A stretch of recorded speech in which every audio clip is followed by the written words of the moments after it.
Summer classes. दोस्तों, आधुनिक भारत की श्रृंखला में आज हमारा जो लेक्चर रहेगा वो अंतरिम सरकार का गठन रहेगा। अंतरिम सरकार का गठन हुआ था 2 सितंबर 1946। क्लियर है इतनी बातें? फिर संविधान सभा की बैठक, उसके बाद क्लीमेंट एटली की घोषणा, इनके बारे में अपन विस्तृत जानकारी प्राप्त करेंगे। अगर आपने पहले के वीडियो नहीं देखे हैं तो डिस्क्रिप्शन बॉक्स में प्लेलिस्ट की लिंक दे रखी है, आप लोग वहाँ जाकर देख सकते हैं। सारे लेक्चर आप लोगों को फ्री ऑफ कॉस्ट मिलेंगे, हर सब्जेक्ट फ्री पढ़ाया जाएगा और बिल्कुल विस्तार से पढ़ाए जाएंगे, है ना। तो आप लोग बने रहिए हमारे साथ, और अगर हम पे भरोसा है, विश्वास है, तो आप लोग हमारे चैनल को सब्सक्राइब करें और दोस्तों के साथ शेयर करें। बिना कोई देरी किए स्टार्ट करते हैं। देखिए, अब देखो, अंतरिम सरकार में ये लोग थे, ये 14 लोग थे इसमें, है ना। टोटल कितने लोग थे? 14 सदस्य थे अंतरिम सरकार में। पंडित जवाहरलाल नेहरू ने बनाई थी ये अंतरिम सरकार का गठन 2 सितंबर 1946। देखो, इसके बारे में खास बात क्या थी, इसको समझो अच्छे से। थोड़ा सा पेन छोटा कर लेते हैं अपन, ठीक। देखिए, मुस्लिम लीग द्वारा अंतरिम सरकार में सम्मिलित होने के इनकार करने के बाद वायसराय ने जवाहरलाल नेहरू को बोला कि आप अंतरिम सरकार का गठन कीजिए। मैंने आपको पिछले लेक्चर में बताया था कि जो मुस्लिम लीग है, मोहम्मद अली जिन्ना, वो पाकिस्तान की मांग पर अड़े थे और उन्होंने पहली बार तो स्वीकृति दे दी थी कांग्रेस का साथ देने के लिए, परंतु बाद में मना कर दिया था कि हमें पृथक राष्ट्र की मांग की चाहिए, ठीक है। तब 2 सितंबर 1946 को जो है अंतरिम सरकार का गठन हुआ। लॉर्ड वेवेल ने अंतरिम मतलब मुस्लिम लीग को समझाया जब वो शामिल हुए। इस अंतरिम सरकार में टोटल सदस्य कितने थे भैया? 14 सदस्य थे इसमें, ठीक। अब मुस्लिम लीग के शामिल होने के बाद 26 अक्टूबर 1946 को सरकार का पुनर्गठन किया गया। क्यों? क्योंकि पहले से कांग्रेस ने अपना जो 14 सदस्यीय मंत्रिमंडल है वो बना दिया था।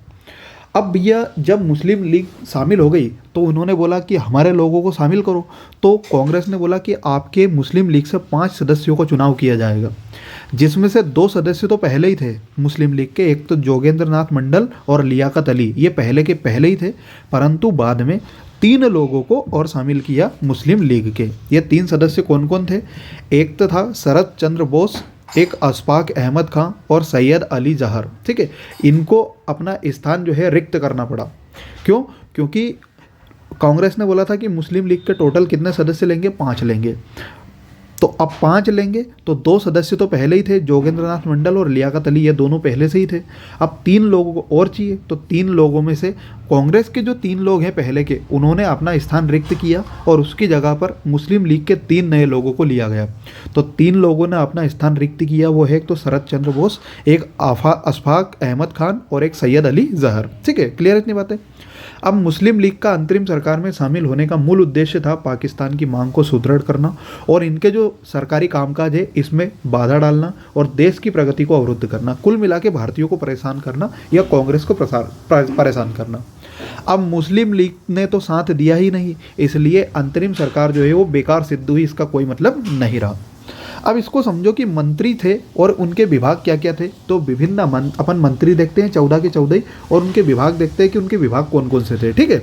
अब देखो, विस्तार से जानकारी प्राप्त करते हैं। इसमें पंडित जवाहरलाल नेहरू थे, वो कार्यकारी परिषद के उपाध्यक्ष थे, विदेशी मामलों के मंत्री थे और राष्ट्रमंडल के मंत्री थे। सरदार वल्लभ भाई पटेल गृह मंत्री, सूचना एवं प्रसारण मंत्री। डॉक्टर राजेंद्र प्रसाद खाद्य एवं कृषि मंत्री। क्लियर है इतनी बातें?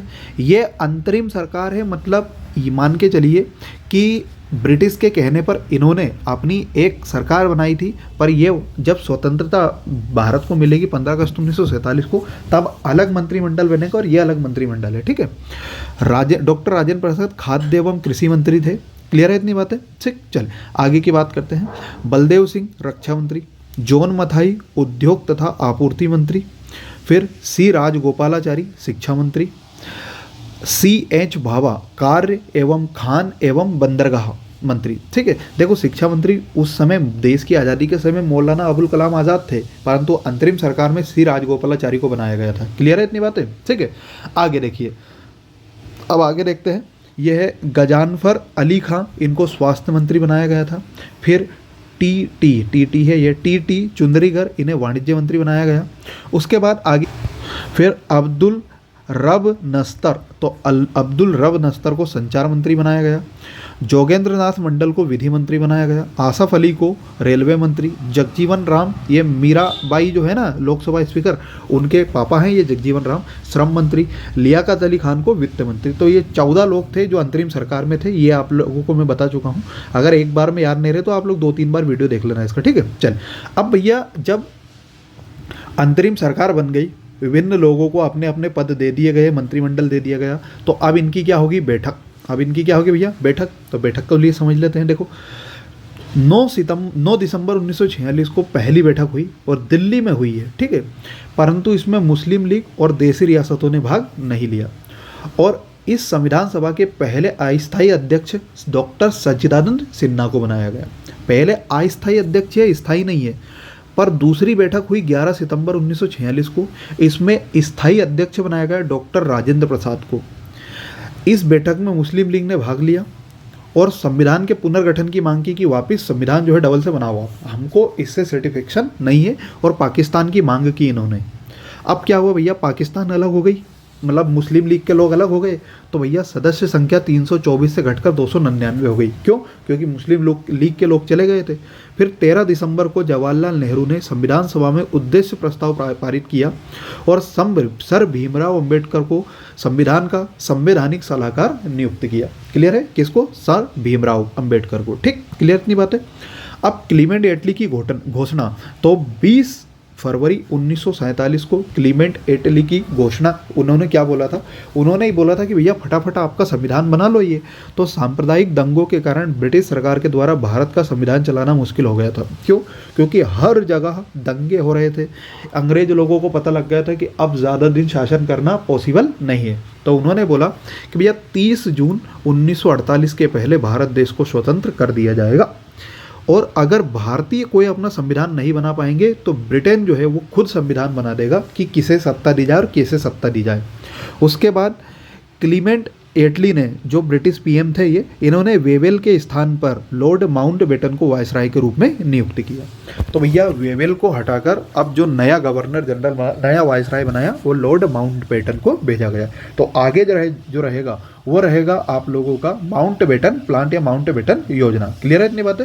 तो बने रहिए हमारे साथ। अगर वीडियो अच्छा लगे तो वीडियो को लाइक करें, चैनल को सब्सक्राइब करें और अपने दोस्तों के साथ शेयर करें। मिलते हैं अगले वीडियो में, तब तक के लिए जय हिंद, जय भारत।